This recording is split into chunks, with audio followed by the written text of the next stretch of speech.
Mr. President, how do you prepare for hosting this year's Kennedy Center, honest? You have so much on your plate. Where do you make the I have a time? lot on my plate, and I didn't really prepare very much. I read a little bit. I have a good memory, so I can remember things, which is very fortunate. But I want to just be myself. So you have to be yourself. Johnny Carson, he was himself.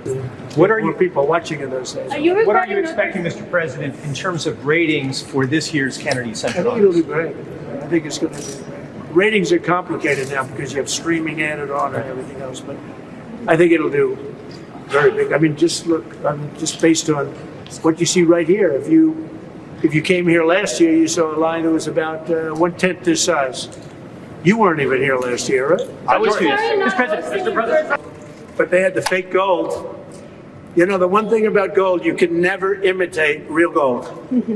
They've tried to do it for years. Paint, gold paint. Gold paint never works. Mr. President. You got to go for the real 24-karat gold. Yes. All right, folks, looking good there, Donald. That's a real picture of Donald Trump at this bizarre Kennedy Center Award thing he decided to host last night. It was an utter failure. Trump was like, yeah, you can't look at the ratings, though, now with streaming. But let's talk about what was actually happening in the country while Donald Trump was doing this bizarre event. We learned yesterday that U.S. layoffs are now officially on track to exceed the amount of layoffs during the great financial crisis in recent history, more than the Great Recession, potentially more than COVID. We've already lost 1.1 million jobs, up 54% from the prior year under former President Biden. That number may get close to 2 million before the year closes, and the appropriate adjustments are made with tons of upward revisions we've been seeing coming. By the way, I'm trying to do my best to gather all the information I can for you and share it with you. Please leave your likes and comments, and I would be grateful if you subscribed. Let's continue. So, as prices are surging, as Americans are having their health care ripped away from them by this Trump regime, as Americans can't afford housing, what's Donald Trump doing again after giving himself a fake FIFA Peace Prize? At the same time, we're seeing an acceleration of war in Congo, an acceleration of war in Thailand and Cambodia, an acceleration of war in Ukraine from Russia's unlawful invasion, an acceleration and continuation of the killings in Gaza. But while all of this is happening, Donald Trump says he's going to host a Kennedy Center Awards where he fired the entire board, made his own MAGA weirdos part of this board, and gave out medals to Sylvester Stallone and members of the band Kiss. This thing was freaking weird, and the timing of it while the American people are suffering is something that is a sight to behold, or rather that we don't want to behold, but we must expose what's going on. While we're at it, let me remind you the Midas Touch Network YouTube channel is under attack by the Trump regime. They and state regime media known as Fox, I'm sure you've heard the stories and seen their posts. They want to shut us down. They're going after us. They want us destroyed. They're going after our hosts. We're on our way to 6 million subscribers on this YouTube channel. We are leading independent media in exposing Trump and in views. We get more views than Fox and all cable news combined pretty much at this point. So please, if you can subscribe, you may think you're subscribed, but you're not. Help us get to 6 million subscribers. Sorry for taking time out of the video to explain that, but it's really important to grow this channel to keep exposing Trump. So please hit subscribe if you can. Here's Donald Trump at this bizarre Kennedy Center event. As we all know, Donald Trump's mental capacity is deteriorating. That could be an understatement. He's got a good memory, though, right? Here's what Trump says. The reporter asks how he prepared for hosting this year's Kennedy Center with so much on his plate. Trump responds, I have a lot on my plate and I didn't really prepare very much. I read a little bit. I have a good memory so I can remember things, which is very fortunate, but I just want to be myself. You have to be yourself. Johnny Carson, he was himself. You have a good memory? What are you talking about? You have the worst memory imaginable. Then Donald Trump knows that no one's watching this thing, so he starts talking about how ratings are complicated because of streaming. When asked what he's expecting in terms of ratings, Trump says, I think it'll do great. Ratings are complicated now because you have streaming added on and everything else, but I think it'll do very big. Just look at what you see right here. If you came here last year, you saw a line that was about 1/10 this size. You weren't even here last year, right? Then Donald Trump talks about the things that I know are very pressing concerns to all Americans. Donald Trump, who's basically painted the Oval Office gold, wants you to know that the thing about gold, no imitations. You can't just use gold paint. He says, I'm not sure if that was a pressing issue you've been focused on, but I'm just letting you know you need real gold. You can't use gold paint. That's what Donald Trump wants you to know right now as we approach 2026, as the world is on fire with wars, as people in America can't afford things. He wants you to know about gold paint versus real gold. Trump continues, they had the fake gold. You know, the one thing about gold, you can never imitate real gold. They've tried to do it for years. Paint, gold paint. Paint never worked. You got to go for the real 24 karat gold. Then Donald Trump is asked this ridiculous question. Even the whole framing is kind of ridiculous. The reporter goes, some Republicans have expressed concern that if you're going to give tariff rebate checks to the people with all the money that's been brought in from tariffs instead of paying down the debt, how would you respond? Before I play this clip, let me be clear. Donald Trump ain't giving anybody tariff rebate checks. By the way, in the National Defense Authorization Act, they've removed any reference to affordable housing. They removed helping service members get coverage for IVF. Where they're removing IVF coverage for service members, they ain't giving you $2,000. Let's be very clear. Just like the $5,000 Doge dividend checks, when scam artist, fraudster, Ponzi schemer Donald Trump said that we haven't taken in all that much money from tariffs either. We've taken in, what, 200 billion, 300 billion from tariffs. But guess what's increasing our deficit year over year? The deficit's increasing at a far higher rate right now than under former President Biden. Federal spending is up significantly despite all the disastrous things that Doge did. The federal government is still spending more. And guess what else? Trillions of dollars in debt are being added by Donald Trump. The Treasury Department wants to brag that Treasury yields are up on the 10 and 30-year Treasury notes. Yeah, that's a bad thing. That means the cost of borrowing is higher. It's not something to brag about. Now, with that as prelude, let me show you Donald Trump saying, we're going to try to both pay down the debt and give people tariff rebate checks. No, you're a con artist. You're a scammer. You're going to increase the debt and not give people the tariff rebate checks. Trump says, well, we will. I agree with them on that. But I also think that we're making so much money with tariffs that we'll also be able to make a nice dividend to middle-income people. We're talking about middle-income and lower-income people, not rich people. There's so much money being made from the tariffs and countries that were taking advantage of us for many years are not taking advantage of us anymore. We're taking in tremendous amounts of money from countries we were losing lots of money to.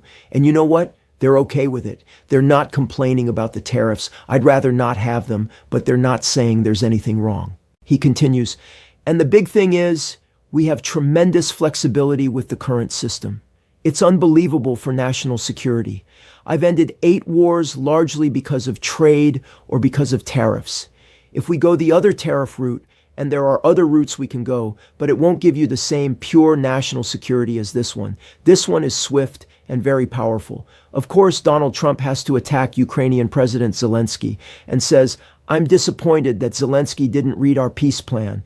Donald, it wasn't a peace plan.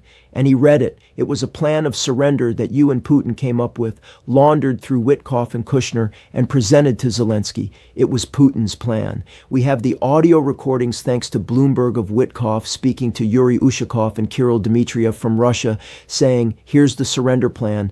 Go give it to your boy Zelensky. That's what went down. I'm paraphrasing a little, but that's what went down on the phone call.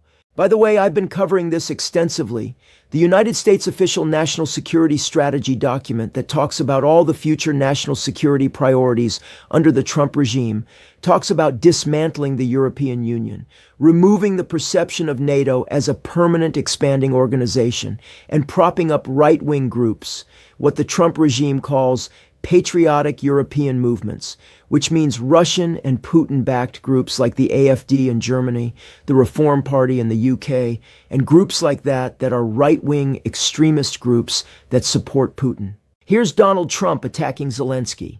When asked about Ukraine talks and next steps, Trump says, we've been speaking to President Putin and we've been speaking to Ukrainian leaders, including Zelensky, President Zelensky. And I have to say that I'm a little bit disappointed that President Zelensky hasn't yet read the proposal. That was as of a few hours ago. His people love it, but he hasn't. Russia's fine with it. Russia, I guess, would rather have the whole country when you think of it, but Russia is, I believe, fine with it. But I'm not sure that Zelensky is fine with it. His people love it, but he hasn't read it. So someday you'll explain that one to me. Then you just get ridiculous questions like, in your opinion, what makes a song great? What the hell are we even doing here, folks? When asked this, Trump says, well, it's something that has to be soft and soothing to your ear. I like some songs that other people don't like. You know, it's why they have, you hear the expression, that's why they have menus in restaurants. We're all different. We all like different things. Otherwise, you'd just serve one meal and that would be it. But I love country music, and we have the king of country music tonight. Then Donald Trump is asked about the merger between Netflix and Warner Brothers, and Donald Trump says he wants to get involved in it. Look, as our editor-in-chief Ron Filipkowski says, I don't care if the deal isn't approved on antitrust grounds. Media company consolidation is a crime inflicted on America, just like Citizens United.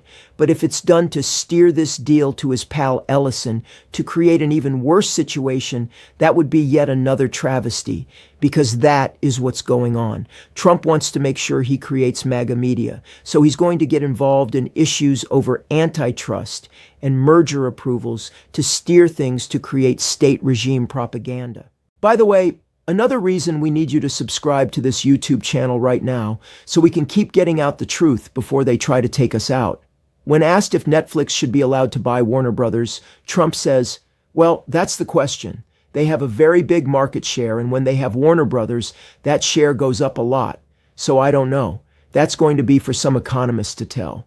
And also, I'll be involved in that decision too. They have a very big market share. It could be a problem. Now I'll share with you, and I just want you to know, this is the stuff we were covering back in 2023 when we had a much smaller audience. This is why we need you to subscribe, because we were calling out what Trump's NATO plan was. We were showing you the videos he was making, and no one was taking it seriously. You were taking it seriously, but corporate news wasn't. They were doing Biden stutters or whatever. But this is Trump, March 16th, 2023, a video we extensively covered on the Midas Touch Network. Trump says the State Department, the defense bureaucracy, the intelligence services, and all the rest need to be completely overhauled and reconstituted to fire the deep staters and put America first. We have to put America first. Finally, we have to finish the process we began under my administration of fundamentally reevaluating NATO's purpose and NATO's mission. Our foreign policy establishment keeps trying to pull the world into conflict with a nuclear-armed Russia based on the lie that Russia represents our greatest threat. But the greatest threat to Western civilization today is not Russia. It's probably more than anything else ourselves and some of the horrible USA-hating people that represent us. Now I want to give you these additional data points. Data point number 1. We have young voters right now running away from Donald Trump. Trump's net approval amongst young people right now is like -60, the worst ever. On this other question, the U.S. should accept refugees from a variety of countries. 53% of Americans believe Americans should accept refugees from a variety of countries. The idea of not accepting any refugees, 19% of Americans say they support not accepting any refugees at all. Now only accept white South African refugees? That's the current policy of the Trump regime. Only 3% of Americans support only accepting white South Africans. That means 97% of Americans disapprove of Donald Trump's policy regarding refugees abroad because Trump's policy is just white South Africans. Why? Because Donald Trump has made up falsely. Of course, because he's a liar, he's a con artist, he's a scammer, he's a sexual abuser, he's a horrible human being scumbag. I could just keep going. He's made up that there's a fake white genocide in South Africa. On that basis, the U.S. did not attend the G20. So a great day for South Africa, hosting the G20 with President Ramaphosa showing up. And then Trump said, I'm not inviting the South African President Ramaphosa to the United States when the United States hosts the G20 next year. You know how pathetic and small and racist you look, Donald? You know how ridiculous you look when you give yourself fake peace prizes, and then we see Thailand and Cambodia, who started this war under your regime, continuing to go to war when you promised there was a peace deal. There's not even a ceasefire. At the same time, you claim Congo and Rwanda entered into a peace deal. You know what's currently going on in Congo right now? M23, a Rwanda-backed group, Although Rwanda denies involvement, they're invading Congo. Congo is at war with Rwanda. Thailand's at war with Cambodia. Russia invaded Ukraine, and every week there's like 2,000 drone strikes and missile strikes combined. That's what's happening. That's the reality. Things are much worse under this pathetic, weak regime. And then they have the audacity to say that Europe is not an American ally. Trump in this document says we're going to bring back the Monroe Doctrine with America asserting its spheres of influence in the Western Hemisphere. And just even the way the U.S. refers to Canada in that document as though it's like a vassal state, despicable, despicable.